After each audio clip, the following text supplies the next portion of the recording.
Welcome into the Hustle Show podcast. Drew Martin, Chris Thurston, Joe Raineri stepping in for Kelly in Vegas, and Adam Trigger. We're breaking down some college basketball. We got some Super Bowl props looks for you as well. Thanks for joining us live right here on the WagerTalk YouTube channel. We are brought to you by Viva Tequila Seltzer, vivatequilaseltzer.com. Use the promo code HUSTLE20 at checkout. Our flavors pair perfectly with our artisanal Blanco tequila for a subtle and refreshing drink. Check it out, vivatequilaseltzer.com, powered by WagerTalk.com. Free live odds page, the best in the business. Check it out, sides, totals, team totals, it's all there. WagerTalk live odds screen. Going around the horn here, bringing in the crew. Chris Thurston at CTBet16, slinging away with the Super Bowl props, the novelty props even. I don't know if we're going to get one here on the show, but CT, welcome in. How you feeling, buddy? Drew Martin Bets, I'm doing well. Happy Super Bowl 57 week to my three good friends here. And yeah, everything's great. It's bittersweet. The last game of the year. It's going to be here on Sunday, 6 p.m. Eastern. So a little sad.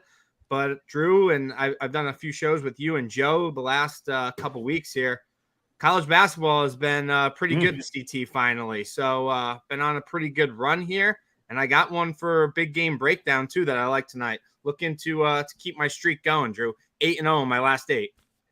CT Caliente on fire right now. Hopefully some more winners tonight. We got Joe Raineri stepping in for Kelly Stewart. Follow him on Twitter at Joe Raineri.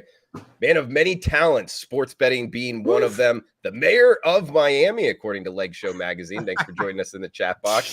Joe, welcome in, buddy. I got you, Pharrell. Yeah, it's been it's always fun this time of year, Drew, isn't it, though? I mean, we lead, everything leads up to this one weekend here with one more football game. But in the meantime, we haven't slept in 2 months because of college basketball, NBA, March Madness just around the corner. And I was telling you earlier today, I was in downtown Jupiter, and I can tell you right now, there are people that look a lot like pitchers and catchers in town right now for spring training. So baseball's just around the corner as well, Drew. Looking forward to all of it. But we get enough sleep over the summertime. We've got this right now. Yeah, baseball could start. What we got, I believe it's 50 days until opening day. Crazy. Wow. Man, that is wild. Yep. Joe Raineri right there in Jupiter, Florida. Of course, spring training hub. We got to get to a game, Joe. I'm not far away, man. I'm going to hit you up for one of those. Yeah, baseball. And guys, keep in mind the MLB show, the best, well, in my opinion, the best betting show for Major League Baseball right here on the WagerTalk YouTube channel. It will, I believe, take over for the college basketball show. But either way, shortly before opening day, if you want to put that on your calendars, if you like betting the bases, somebody that likes doing that and also betting college basketball is Adam Trigger. He's been to like every, I don't know, stadium around, every arena in college basketball. You should write a book about it, Trig. You really should. I like the shirt as well. Welcome in. Believe it or not, someday I will. I've been to 19 different arenas this year. Nice. My goal is to hit 25 and do 25 a year for like the next, I don't know, how long do I have to go? 25 a year, between 25 and 30. What's it going to take me like between 10 and 15 years to get to them all? I was joking with CT, like probably longer with the rate at which they add teams to Division I now. It seems like, we're letting anyone in, at this point. But I'm hearing Lemoyne, which is out by me here in Syracuse, is going to be a D1 school soon. I mean, it's just, there's going to be 400 at some point. But yeah, last night, XL Center was rocking, great crowd. The building sucks. Like I'll never go back to that place. It is so old, so outdated until, so I told Drew Martin Betts earlier, I heard they're renovating it and they're putting a sports book in the XL Center. CT confirms that as well. That'll be pretty cool. That building is in desperate need of a renovation. But yeah, the game was awesome. UConn looked phenomenal. That I said earlier to Chris, I've seen 19 games, mostly different teams. I've only seen a couple of duplicates. Power conferences, small conferences. UConn's the most impressive team I've seen in person. I think they'd wipe the floor with Purdue, who I saw 2 weeks ago play at Michigan. Very, very impressed with UConn last night. And yeah, I'm on a good run in college hoop too. 30-13 run last couple weeks, so it's going well. Damn. And hopefully we got some winners tonight. Nice. Seeing it well like CT. I wasn't seeing it well at all, guys. Transparency here. I was on a terrible college basketball run, but went 2-0 last night. So looking to kind of bounce back here on tonight's card as well, guys. And we got some early starts here. 6:30. We got Nebraska at Michigan. We actually already got the Pride of Hofstra Northeastern tipping off. So we're going to talk some Super Bowl props, but does anybody have any college basketball here? Maybe Creighton, Seton Hall. Speaking of baseball, Joe, we talked about it on the college basketball show earlier. You know, the Pirates and the Blue Jays going at it in the Big East. Anybody want to throw out any early college basketball plays? So in turn, Drew, just want to update this because this is puzzling. Okay, like Creighton, I think this line is down to like 2.5. Yeah, it is. 3 I'm watching or 2.5 it right now. 2.5 for 3, yeah. And not that he's a huge deal, but Dre Davis has been ruled out, as far as I know. I think I just saw that. He hasn't played in a couple games, but that's 9 points per game. I mean, it's still on a team that doesn't have a ton of scoring, that's still someone that I would say is notable. I think it's ridiculous. Like, if this is going to go low, I mean, if you're going to be able to get 2.5 with Creighton here, and I know I said I leaned towards Seton Hall on the college basketball show, but I never liked it because of the number. I thought Seton Hall could mess up the game a little bit. Holloway can get, he can really slow games to a halt and make it ugly enough for them to cover. But that 4 was already short. Like, I mean, if you're going to Creighton 2.5, you can almost get a cheap money line there. Like, how would we not take Creighton in that spot? Am I missing something? I don't know. I'm asking more than really coming up with a play, but I think I don't know what that move is for, and I don't know if I agree with it. I'm with you. I mean, if I'm playing this one, guys, it's Creighton minus 2.5 now. Yep. Yeah, you can find that. And to your point with Dre Davis, I mean, yeah, his ankle injury, he's been out for 2 or 3 games now, right? 2.5 anyway. And it almost becomes a question in itself of, like, look, he scored 3 points, 6 points, 6 points, 15 points, 4 points. It's almost something for the panel here, and let us know in the chat box, guys. Like, how do you handicap that? A guy like that, like, he does contribute, but I don't know. It's always a difficult handicap. How much does he matter to the line?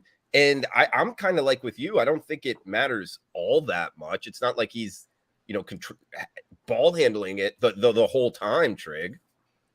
I don't think he really matters to the number, but like what I want to know is like, is someone out on Creighton that we don't know about? Yeah, that's what I'm looking for right now. Yeah. Okay. I just think that's a really odd.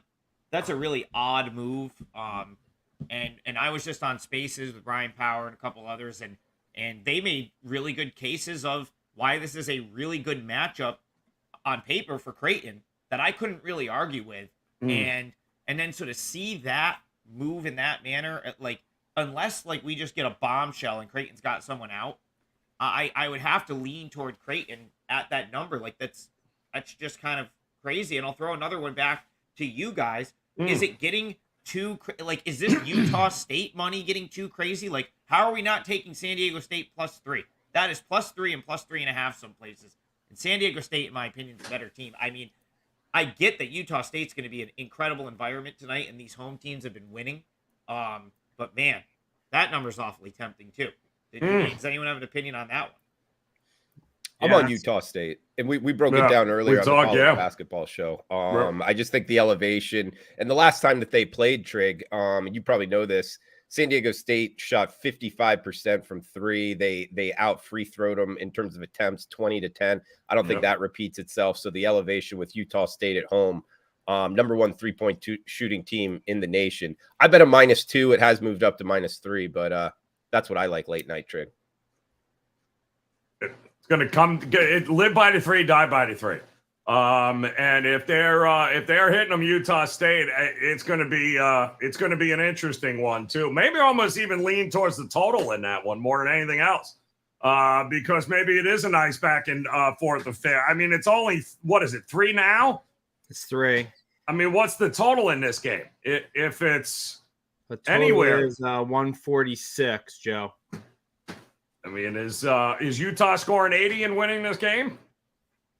Because if they are, this thing's flying over the total.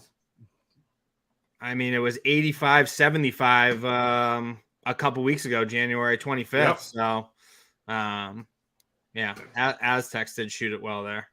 It ain't going to be a 75-60 game, that's for sure. Yeah. No way. And games on the overall have been going over like crazy the last big time. I don't know. I'm not a real totals guy, but I do know that I've been hearing totals. They've just been soaring over.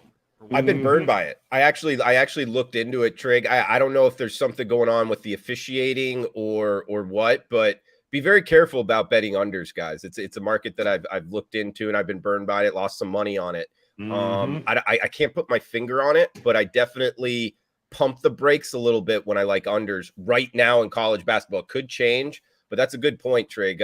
Overs are kind of in vogue right now. Yeah, well, don't tell me that, though, because I had the over in the Miami game the other night, Drew, and Duke couldn't score more than like 60 friggin' points. Like, what are you kidding me? Yeah. Like, Miami did their part. You're only dropping 61 points? Like, my God. Oh, that was brutal. Thanks, Duke. Thanks for coming. Don't let the door hit you in the ass on the way out. My God. That was a domination in South Beach. Like, come on. Joe, what are you thinking about the Canes this year? I mean, how far could they go? What's their ceiling? Their ceiling is, I think they're built for a tournament. I really do. They're athletic. They're fast. They're not the tallest team in the world, but as you saw against Duke, they made a couple of 7-footers look like they might as well have been 5'11", 5'10", because they're older. They're more experienced. The guard playing the backcourt is absolutely phenomenal. And they play together. Did you notice in that Duke game how many guys touched the ball before they took a shot? I mean, it was always finding the right guy at the right time. There is no hero ball here. They're capable of winning without one guy. You know, if Wong isn't on, Pack can take over. I mean, it's a team that is very well coached, very experienced, and makes them extremely dangerous come tournament time if they put a couple of wins together. They also happen to be playing some of their best basketball heading in the last month here of the regular season. Well coached too. Yeah, not a team I want to go against. I was gonna say, Drew, at one point, are we just gonna be like, oh well, Jim Larinaga is their coach, like, because every year it's like, well, Tom Izzo, right? Like, certain guys, it's like, so true, right? Yeah, when is he gonna get like some actual credit? Because I think he's a phenomenal coach that kind of really flies under the radar. I mean, and he's been great. He's been to a Final Four, right, with George Mason. So maybe he goes back to another one. Well, listen, they're no Baylor, all right? So let's just pump the brakes here, CT. They're no Baylor. Are they winning by double digits tonight? I'll just ask. Let me just get it out of the way. I mean, Joe, I was looking at it, right? I'm not in a rush to grab the points with OU. That's for sure.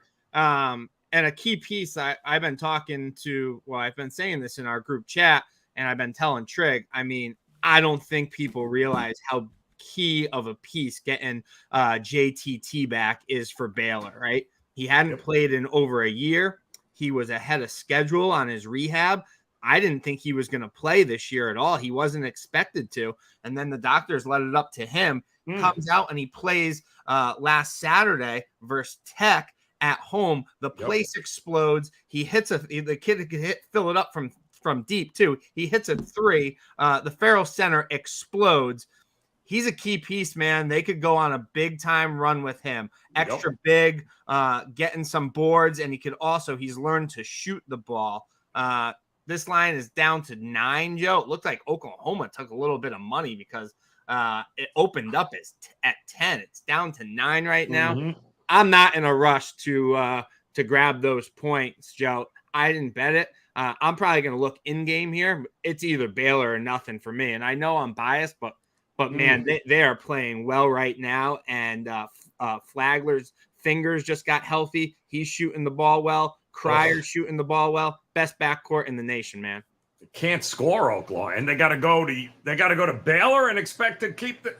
I mean, good luck. They've been losing by 20 points over the last 3 or 4 games. They got crushed. Yeah, since they how much do you think? Yeah, I was going to say, how much does that Alabama couldn't have cared less about that game? Right, it was pretty clear. Yeah, correct.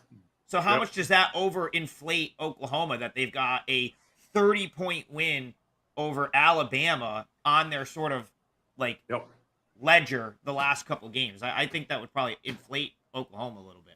And they're still working on rotations. Like, he's still trying to figure out combos in February, like Porter Moser. What are you doing? Like, if you haven't figured it out by now, not a good time of year with Baylor getting healthy now with that squad on the road.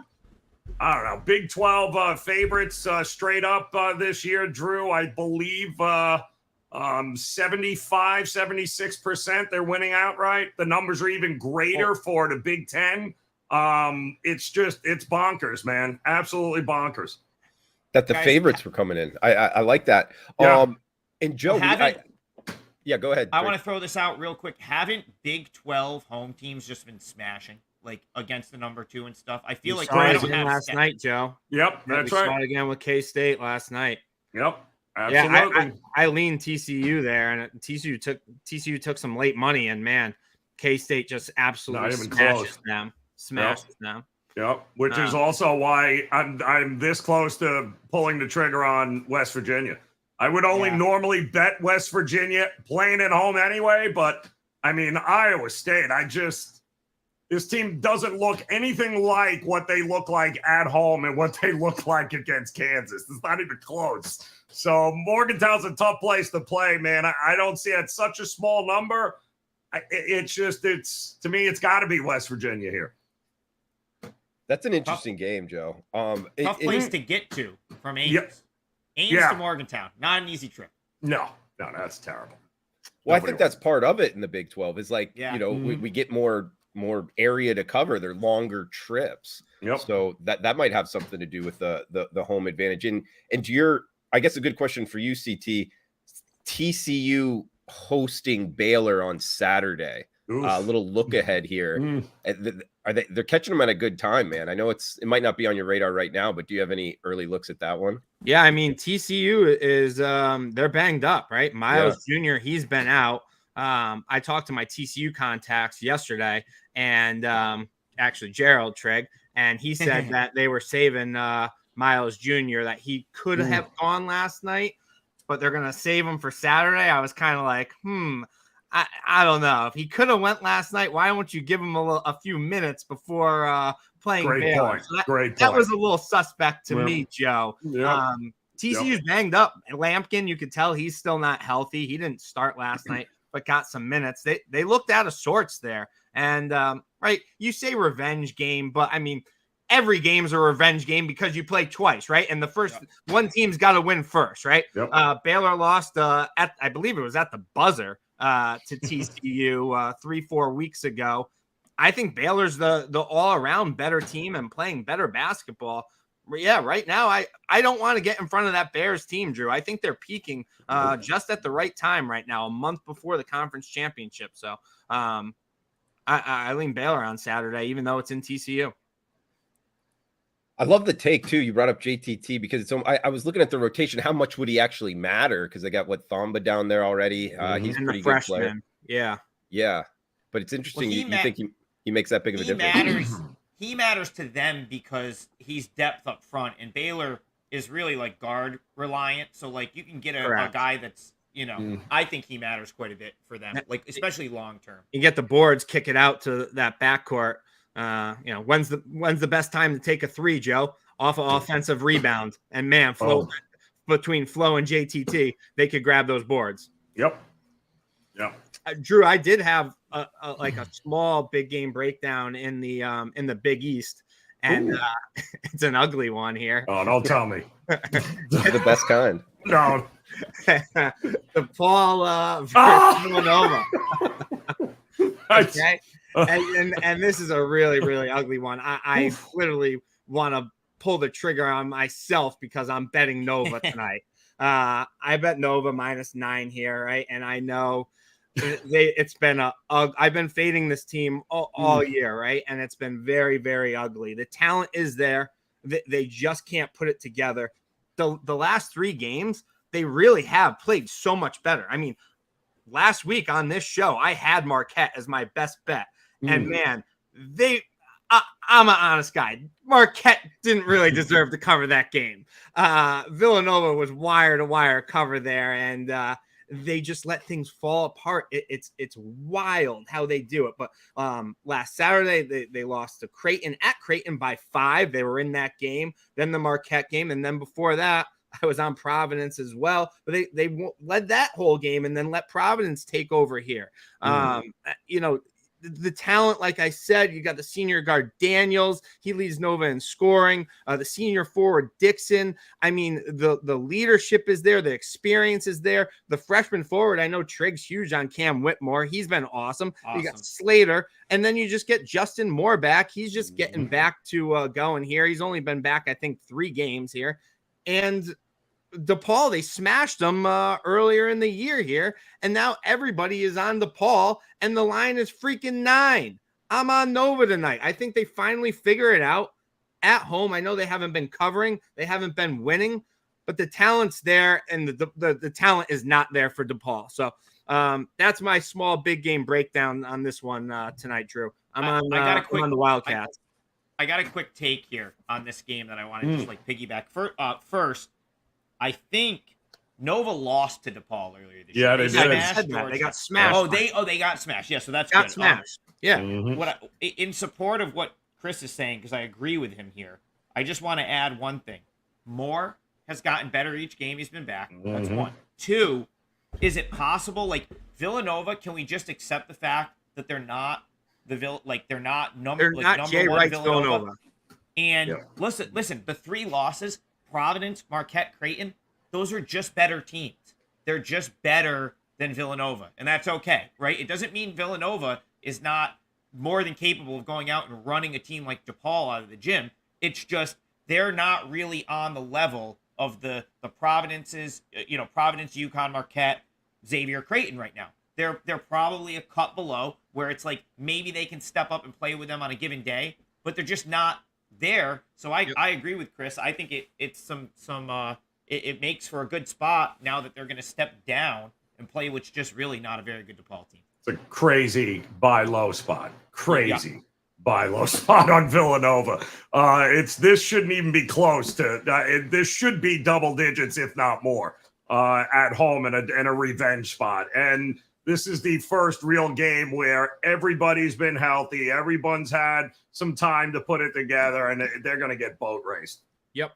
They're going to get boat raced. You and I are usually on the same side on those ones. They're getting crushed. We got some questions here in the chat box. Any early looks here? Georgia LSU next Tuesday, Valentine's Day, courtside for Jacob. Jacob, this is one in the SEC. LSU's lost 10 in a row. Likely going into Athens, having lost 12 in a row since they have to go to Starkville and Texas A&M before Valentine's Day there. And actually, Georgia, Mike White in his first year there, if you watch them play, they play a pretty unique kind of like 3/4 defense. I have them pinned in my notes to look to bet them over, but also against teams where they're the more talented team, which against LSU, you could maybe make the argument they will be. I would look for them to kind of take it to them, especially being at home, a winnable game for the Georgia Bulldogs. I would look to bet Georgia, man. You're going to be in the building at a home game anyway. It'd likely be fun. That's the way I would go. Giving some love to the chat box here, guys. We got some people asking for Super Bowl looks. So, Drew, I want to jump in with that one real quick. I think you just look at the Kentucky result for Georgia this weekend. If Georgia comes out and beats Kentucky at home on Saturday, then you have to take LSU. Like, you can't just, it would set up for the letdown spot of all letdown spots. And not only would it be a letdown spot, but Georgia's stock, which is already, probably higher, a little bit higher than it should be, or at least was. It's probably come back a little bit since they've actually lost 6 of 7. Been good against the number, but lost 6 of 7. If they go out and beat Kentucky on Saturday at home, I think you have to go LSU. On the flip side, if they get run out of their own gym by Kentucky on Saturday, maybe you come back with Georgia there because now you're getting a little bit of a chance to, get the bounce back spot at home. What's up with Kentucky now? I mean, because actually this spot is a good spot for Kentucky. Now that I'm thinking about it. CT was all over Arkansas last night. Chris had Arkansas big, and that was a. Oh, hell yes. Nice. Absolutely. I didn't think Kentucky should be laying friggin' 6 to anyone. especially in conference versus Arkansas, a team that finally getting healthy, and Musselman has been playing a lot better. So I thought that was ridiculous. And the algorithm refused to lower it, Chris, during that game. Yeah. We were watching that game. It would not. They kept acting as if Kentucky, the number was come back. in Kentucky's favor the entire time until about 5 minutes left, when it was like, yeah, they may not be coming back. They're not coming back. Huge in-game opportunity there, too, especially with teams who've noticed that, too. Drew, you get these games, these blue bloods, these in-game numbers. Man, it's like, they're gonna come back. They're absolutely gonna come, and it's like they're not coming back here, man. They're not doing it, and we're seeing that a lot because the algorithm just doesn't take into consideration a kid with 5 fouls. This guy's been limping around. There's opportunities, especially with teams like Kentucky, to bet against them live when you can see it with your own eyes what's going on. Yeah, that's a good point, Joe. And I mean, for Arkansas, dude, what a roller coaster. They start off SEC play losing 5 of 6, then they've won their last 5 of 6. I guess I have this feeling that Arkansas is gonna come out of nowhere. Well, I guess not really. I think they're just gonna go nuts, kind of. I don't know. They're gonna. So theoretically, they could get Nick Smith back in a week or so. That would be huge. They've been playing shorthanded. Yep. Musselman's a great coach. He's got athletes. I don't know. Arkansas feels like a team that they're just going to go off a little bit. And, that's how I feel with that team, at least. Yeah, they're one of the most athletic teams in the country, maybe the most. I don't know how skill level they are at basketball, but they jump out of the gym. They play good defense. They get good boards. Something to watch there in the Razorbacks. Guys, we do have best bets coming up. Good college basketball talk there. We'll hit it again, I'm sure, for best bets, but we have some people asking for the Super Bowl. And of course, hey, it's Super Bowl week. We got to hit it here. We did some early looks on last week's show, and some people loved it in the comments. Let us know below where you agree, where you disagree here on the WagerTalk YouTube channel in the reply section. Carrie asking, where's everybody going to be for the game? Also some looks, people asking CT, what's your best bet? Looking to tail you. So I guess for Carrie, I'm going to be at a Super Bowl party, which out there, I have a strong feeling about this, guys. Going to the Super Bowl. I've worked the Super Bowl. I've gone to it. It's kind of overrated to see it in person. I'm a big fan of Super Bowl parties where you feel comfortable with friends, a good watching environment. That's the best way, in my opinion, to watch the Super Bowl. That's what I got for you, Carrie. That's the way to watch the Super Bowl. But CT, we got people here asking what you're looking to bet, man, looking to tail you. Yeah, so my best bet when we get the best bets is going to be the game in the Super Bowl. But I have a prop that I like, Drew, that I'll give here. And it's the Chiefs to score a rushing touchdown. And I got down on this minus 125. It's moved a little bit. I see minus 135, minus 140, but shop around. You should be able to get a decent price on it. I like this one a lot, Drew. I think they're going to be able to learn. They're going to have to learn to run the ball here to win this game. I don't think the passing game is going to be as easy as it usually is with how good the defensive line is for the Birds. I know they didn't score a rushing touchdown in the AFC Championship, but when they get down to the red zone, and I expect the Chiefs to be in the red zone quite a bit here, they're going to be running it. They just activated Clyde Edwards-Helaire. They have the Swiss Army knife McKinnon, as well as the rookie Isaiah Pacheco. And well, I know what? Patty Mahomes, he's got off 2 weeks rest. Don't be surprised if you see him running the ball as well. I think this is too good of a number to pass up here, Drew. So I'll give out that prop. Chiefs to score a rushing touchdown. And where I watch the Super Bowl, I like to go to the bar during the day with a few of my buddies locally. We smash some college hoops games and some Vivas. I come back to my house, watch it with a couple close buddies. Don't like to be out at parties or in a big crowd because, as the three of you know, I'm a lunatic watching games, especially big games together. And CT tends to get out of hand, so he stays at home where the cops can't arrest him. Chris, that's an amazing segue into come watch college basketball games with us this March. That's perfect. That's a great, yeah. Take that, Trey. Go. Yeah. Mm-hmm. No, I was going to say we're doing. So Chris and I are going to be at Turning Stone in Verona, New York for college basketball for March Madness weekend, Thursday, Friday, Saturday. And then Sunday, CT and I are going down to Albany, New York to go to the games, which is a NCAA tournament venue this year. But I think WagerTalk's going to jump in and kind of set up a little bit of a meet and greet or just see who shows up. CT and I are doing a meet and greet regardless, so we'll be there. And whoever else wants to come can come. Vivas will be there. Yeah. With maybe in unmarked cups, like if we as last time. But who knows? Maybe we'll get it in there by then. But basically, we're gonna have a hangout. It's gonna be at Turning Stone. If you're in the Northeast, or if you can make it out, we're just gonna be watching the games all day.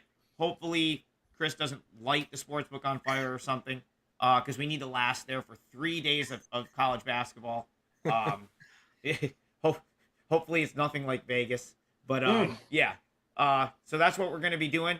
We'll plug it again from now until March. Hopefully we get some of the other Wager Talk guys. I'd love to talk you two beach bums into coming up to the Syracuse area. Love to get the boys down there for college hoop. Yeah, that's what we're kind of looking at doing. And I think Mark Zeno is going to come. So Mark, you guys know he's filled in on the show before. So yeah, it's going to be a good time. We're going to rent out some space and just hang out. So Turning Stone, March Madness, beautiful. Thursday through Saturday, Verona, New York, and then like I said, CT and I are going to drive down to the games in Albany, which is only about an hour and a half away. And we'll pray that Baylor gets sent to Albany for CT so he gets to go to the Damn right. Get it at a better number there anyway. Yes. I don't know, great. Joe. Making the trip up to the Northeast in the month of March for 2 Floridians. What are you thinking, man? I don't know. Doesn't do it. I went to Buffalo for the Jet game, and I'm good for about 3 years now. I've already burned all those clothes. It was a little cold. My counter to that is we're gonna be inside, so it doesn't even matter. Like we're gonna be in the book. Easy. It's an easy. So flight. You're assuming CT's not getting thrown out where we got to be outside the book. Is that what it is? I get it because Baylor loses. It's a totally different night. There's three sports books all within a half hour of each other. So I figured as long as he doesn't get thrown out of 2 of them on the same day, you're fine. Good. We got one per net. I like the odds. Yep.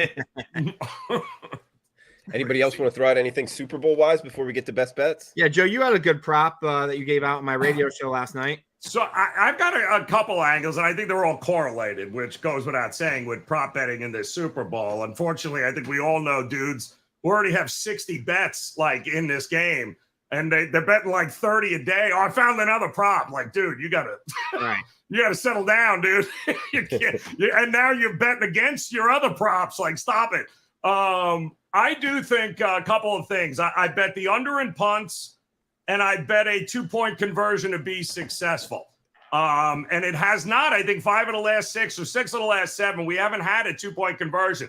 But I can't think of 2 better teams equipped never to punt and to absolutely go with a 2-point conversion as opposed to relying on kickers here. They only averaged about 3 punts a game during the season, both Philadelphia and Kansas City. They are much more inclined to go for it on 4th down, continue to keep pushing those chains. And yeah, I don't see, I think a lot of dink and dunk in this game is going to happen. So I think a lot of first downs, a lot of moving it, not a lot of punting. And I think when push comes to shove, there's going to be an opportunity for one of these two to nail a 2-point conversion and go in with it here. And they are both well equipped in the red zone to be able to accomplish that. So I think they're tied in together, Drew.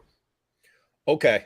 So it was under in punts in under 7. It is now. Yeah. Under 7 punts and a successful 2-point conversion. I saw that 2-point conversion one, Joe. That is intriguing, man. Mm-hmm. I feel like that's kind of difficult to handicap a little bit. I don't know though, man. I could definitely see it happening. It's just, how it sets up for it to happen. Or do you think they're going into it, each head coach, like, hey, we are going to do it? You got 2 guys that ain't playing. They ain't playing scared. There's no way Andy Reid and Mahomes are going to play scared. And listen, Sirianni knows. I mean, you're not going to You're not going to outfox. You're not going to be out conservative. You got to go in to win that game. And I think what better way, Drew, to turn it on its side than all of a sudden, being up 8-0 as opposed to 7-0. Changes the whole complex, changes the whole dimensions of the game. So I think it's going to happen. And it may have to happen because one of these teams is trying to play catch up anyway. Joe, I just want the attempt, because if they get the attempt, it's happening. That's the way I look at it. So, Joe, I totally agree with you. This is one that I played. You went a little juicier than me. I played there will be a 2-point version attempt at plus 110. You're getting better money than me. Couldn't agree more with you. These are the two most aggressive coaches in the league. I don't care if it's a blowout or trailing or a close game. One of these coaches is going to have something up their sleeve and go for a 2-point conversion. Completely agree with your bet there. Anybody any strong feelings on the total? I mean, we saw in the playoffs overs right out the gate, and then it's been a string of unders. Super Bowl usually starts slow. However, both of you guys bringing up the point, the coaches being aggressive. Any strong feelings on the total? Drew, at first I was on the under, and I took some under money. Drew, I came back and got off of it. I'm feeling it might. And it's not my style. I'm feeling that it might be a high scoring Super Bowl, and I want nothing to do with it. I like the side. I like the side more. My best bet is the first half over, Drew. 24 and a half. You have two teams. Yeah, Philadelphia absolutely dominated first halves all year. It was as easy a money as you're going to get, backing them early and often in games. And Kansas City as well, with how well they're going to move the ball. Is it crazy to think this is 17-10, 14-13, 14-14 going into the half? I don't think so. I think a ton of points are coming in the first half. Both of these teams, I think, are going to have success. So 24 and a half, I'm good with banking it over. And then I think the second half is where this game is going to be won or lost anyway. It's not going to be, Philadelphia is not going to go in a boat race Kansas City and they're going to be up 24-6. It's not going to be like that. So I think the second half is where we can probably in game get a hell of a lot better number on the total than we can right now, and plus have a much better idea where it's going to be. Agree, Joe. Yeah, Good stuff, guys. Super Bowl, obviously, Sunday. Anything else before we get to best bets? Trey, nothing from you on the Super Bowl? I'm going to be honest, and this is it's such a Debbie Downer take, but I just don't care that much. It's just another football game. I lean toward the Chiefs. If I'm going to bet anything, it's going to be on the Chiefs. Thanks to CT Bets, I'm on diamonds, and that looks like a winner. So that would be Rihanna's. I think all four of us are. Yeah. Yeah. And it's just like I said, I feel like it's not what people want to hear, but it's just another game. I don't really do props, so it's either going to be a side or a total. I guess I'm looking at Chiefs. I have a feeling this is going to be like last year where I just didn't have much of a take. I jumped in. I think I moneylined the Rams last year. I actually gave that out. And it's I even said, I really don't do this that often, but it's just and it hit. So I don't know. I guess I lean toward the Chiefs, but I haven't made a play on it yet. I haven't given it to clients. I don't know if I will. And I'm not even, it's not a concern of mine. The last time I loved the Super Bowl was the Bucks. CT and I had a small fortune on the Tampa Bay Buccaneers the COVID year. And it's just sometimes you're going to get a game that you love. And other times it's just this is just a game where I can make a pretty good case for both sides. And yeah, so I feel bad that I don't have that I'm shooting. I know it's Super Bowl week or whatever, but I'll probably have 2-3 basketball games I love come Sunday. So hit me up for before the Super Bowl, because that's where I'm probably going to be at. But yeah, as far as the Super Bowl is concerned, just another game. Well, Joe, want to know what? I want to know what I don't care about or give a shit about, and that's the NBA and LeBron James. But there's money to be made, Joe, and we got a little info last night, and we were cashing that ticket. So that's where PT cares. That's right. I don't disagree with that. Super Bowl, Joe. There's money to be made on Sunday. But in my opinion, and I'm just going to end it with this. In my opinion, the money to be made in the Super Bowl is getting the info and getting out ahead of like the Rihanna thing or on certain props or maybe finding a rogue number. Like, I don't know how much money there is to be made on the side and the total in the Super Bowl. Like, that's just... to your point, Trig, I think the better edge is always going to be in game moving forward. I think the opportunity, Philadelphia comes out, they're up 10-0. What are you going to be able to get Kansas City at that point? You would never be able to get him at anything even close to that. To your point, like, what if your first half over doesn't hit? Second half over is probably a decent bet. Like, these teams are going to go make adjustments. Exactly. It's going to be hard to hold both offenses down for 4 quarters. So, like, 100%, like, stuff like that on the fly is probably how I'll play it. And I don't know, maybe I'll get there with a side, but as of right now, I'm more focused at finding a winner in college basketball than I am on, like, who's going to win the Super Bowl. Ooh. Yeah, I mean, you said the side and total thing. I mean, the argument can be made that this is the most efficient line in the world, just because there's that many eyeballs on this game, so many opinions that would make for an efficient line, both side and total. At least you could make that argument. And then the algorithm becomes very inefficient as that game continues to progress. Right. So good point there, Joe. Guys, this is the Hustle Show podcast, wherever you're listening to your podcast at the Hustle Show podcast, also going live on the WagerTalk YouTube channel. Feel free to reply below in the reply section. Let us know where you're watching from, what you're looking to bet in the Super Bowl, where you agree, where you disagree. All is welcome, and brought to you by Viva Tequila Seltzer, vivatequilaseltzer.com. Promo code HUSTLE20 at checkout takes 20% off of your order. Viva Tequila Seltzer, refreshing and drinkable hard seltzer, 88 calories, 0 carbs, 0 sugar, 4.5% ABV. Viva, the perfect drink for your post-game celebrations or pre-game celebrations, as it was created with the active lifestyle in mind, and it helps not getting a hangover, guys. The tequila, the no sugar, that is always a big plus. So we got best bets, final thoughts for the show as well, Super Bowl plans, all of that is welcome, and huge shout out to the chat box. Feel free to fire away any comments here. So going around the horn, final thoughts, best bet for the show. Chris Thurston at CTBets16. Take it away, buddy. Yeah, Drew. I mean, I think everybody knows who I'm on here. I gave it out a couple weeks ago. I'm on the Chiefs. I have a +2, +2.5 ticket. I like them +1.5. I'm going to bet more. I like them money line. These 2 weeks are just huge for the Chiefs here, and I'm going to keep it short and sweet. If you want to hear my whole song and dance and my analysis, you could catch me on Joe's Sports Grid TV show tomorrow night, 10 p.m. Eastern. We're going to be breaking the whole thing down. But the 2 weeks is just too much here, Drew. And we got the news, the speedster, McCole Hardman, he's going to be out. Justin Watson steps in for him. But Juju, Tony, they're going to be a go. Kelsey's going to be a go. Mahomes is going to be, he's going to be close to, I'm not going to say he's going to be 100%. He's going to be very close to 85, 90%, which is better than every quarterback at 100% in the NFL here. And listen, this is what it comes down to. On paper, you look at these teams and the positions, right? 1 through 52. The Eagles have the advantage in almost all of them. But the 2 key positions the Chiefs have the big advantage are coaching and the trigger man. Mahomes is going to be one of the greatest to ever lace them up. And he could put that Superman cape on, and he will. And I still think that Nick Sirianni is getting way too much credit. I mean, the stud players for the Gulls, they've made him look way too good. Let's see how he matches up with Fatso come Sunday. Chiefs has been to the AFC Championship the last 5 years, only 1 title to show for it. Very confident that Mahomes and Andy Reid, Drew, are going to be standing there with that fucking trophy come Sunday night here, late 9:30 Eastern. Okay, so Chiefs plus the short number, right? CT bets. You got it. Okay.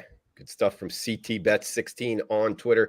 Guys, I'm actually going to take some of his advice. Team I had circled for tonight, and that's the Baylor Bears. -9 at 2 shops, both in Vegas and offshore. If you go to WagerTalk live odds screen, you can see which ones I'm talking about. Vegas and a global book here. -9.5 at other books. And a couple reasons why. One, they're getting healthier. We talked about it earlier in the show. And they're up against the Oklahoma Sooners here, guys. Oklahoma is not playing very good basketball. They just got blown out by West Virginia. They've lost 6 of their last 7 against the spread. They've really struggled in Big 12 conference play, stepping up in class. I think it bites them here.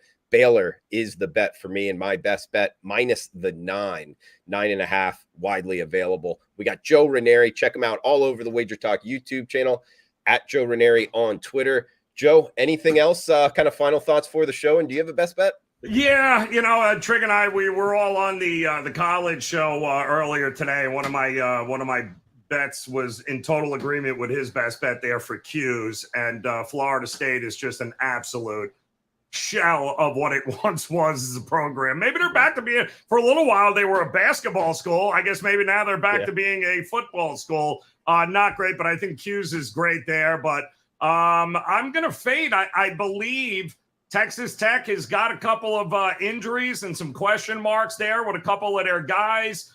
Cease has been absolutely amazing since he's gotten back. It's a different team in Stillwater, Drew. Oklahoma State by far. Totally different team at Gallagher-Iba. They have been playing amazing. They've really turned it around. They went through some growing pains early, but they're really starting to hit their stride. And Tech, and I mean, CT, how many times have we talked about it? This is one of Mariam's worst teams we have seen in a long time. However, I don't want to sweat this shit out in the second half with Oklahoma State because they always seem to let teams back in. So I'm going with them in the first half. I'm laying the 3, and I'm going with OSU big in the first half against the Texas Tech Raiders here coming up. I like that, Joe. -3 in the first half for Joe Raineri. And we got Adam Trigger here at Top Flight SI. Check him out at wagertalk.com. Trig, final thoughts, best bet, buddy? Yeah, so, I mean, I have a 5%er tonight, which is the only thing that I gave to my clients. So I'm going to give you the 2 that came close. Joe already referenced one. That's Syracuse. I really think that it's a phenomenal matchup for Syracuse tonight. Obviously, it's tough to lay 3.5 on the road, especially with a team that's 7-6 in conference play. But I love the fact that Syracuse against teams that have a worse ACC record than them right now, they're 7-1 straight up. And the matchup couldn't be better for Syracuse. They're a team that plays the zone against a Florida State team that doesn't shoot particularly well. And they are a better rebounding team than Florida State. You can't say that very often about Syracuse. They're a middling rebounding team, and when Syracuse gets out-rebounded, they typically lose. But when they have a rebounding edge, they're pretty tough to beat. And I just think that Syracuse, for whatever reason, they can't get over the hump against the Virginias, the North Carolinas. But some of that has to do with the fact that they just haven't gotten the calls. The ball just hasn't bounced their way. They were up by 1 against North Carolina late. They were tied with Virginia. Couldn't get over the hump in either of those games. They haven't had that problem against the lesser teams in this conference. I don't think that Florida State's so much a lesser team. I think they're about even. But the matchup would put me on Syracuse. I think Syracuse wins at 3.5. It's more of a strong lean. The other game that I do like tonight that I talked about on Wager Talk today, I still think is a good bet, is Cal Baptist. I like them plus. Actually, if you think back to a few hustles ago, I gave out Cal Baptist in this matchup as my best bet for the show, and they blew a double-digit lead. They were up by 6 with less than 3 minutes to play. All we needed them was to win, and Trey Woodbury on Utah Valley hit an absolute cold-blooded 3 to win that game. Down to 23 seconds left from NBA range, hand in his face, knocked it down to win the game. Cal Baptist has really, created their own tough luck this year, guys. They're a horrible free throw shooting team, and they haven't really been able to get it all together offensively. But I still think this Cal Baptist team overall is too good to be now just catching 6.5 in a game that they should have won a couple weeks ago. And that's where I have to think that this might be the time. They haven't been good as a favorite. They haven't been good at in the pick range at home because they find ways to lose games. But now that you're getting 6.5 in a matchup that I don't think is relatively even, I'll give Utah Valley a little bit of an edge. But it's a pretty close matchup. I think you're getting good value there. Utah Valley, potential tough look ahead spot. Big game for them coming up this weekend. I believe it's Southern Utah, both those teams at the top of the conference. I'm willing to jump back in with Cal Baptist as a dog. It moved a little. It's another thing that kind of kept it off my client card. But even at 6.5, I still think there's value there. I still think Cal Baptist could even win this game because they should have won the first game a couple weeks ago. So I'll give you best bets for the show. Syracuse -3.5. And I agree. Abby Jackson says you could money line Syracuse, and I very much agree with that. Just play it for a little bit less. Like, keep your risk amount in line. Play it for a little bit less and go on the money line if you want to there. And then Cal Baptist, it's either 6 or 6.5. I like both of those plays. So a 2-pack for best bets for me. Well, okay, so for record-keeping purposes here, Trig, what is your 3.5. best bet? So okay. half so the board. So A mouthful. That went for like 5.5 minutes, by the way. A mouthful is his for best record bet. keeping purposes. For record keeping purposes, I'm giving myself 2 best bets: Syracuse -3.5, Cal Baptist +6. Okay. 2. That's right. Cal There Baptist it +6. Okay. There it is. Destined to split 1-1. Probably. All right. No, good stuff overall, Trig. CT Bets, Joe Raineri. Guys, that does it for the show. Please smash the like button. It helps us out. Feel free to comment below. That helps us out as well. So, hey, cash those tickets. We'll be back next Wednesday, 6 o'clock Eastern time. Thanks for tuning in.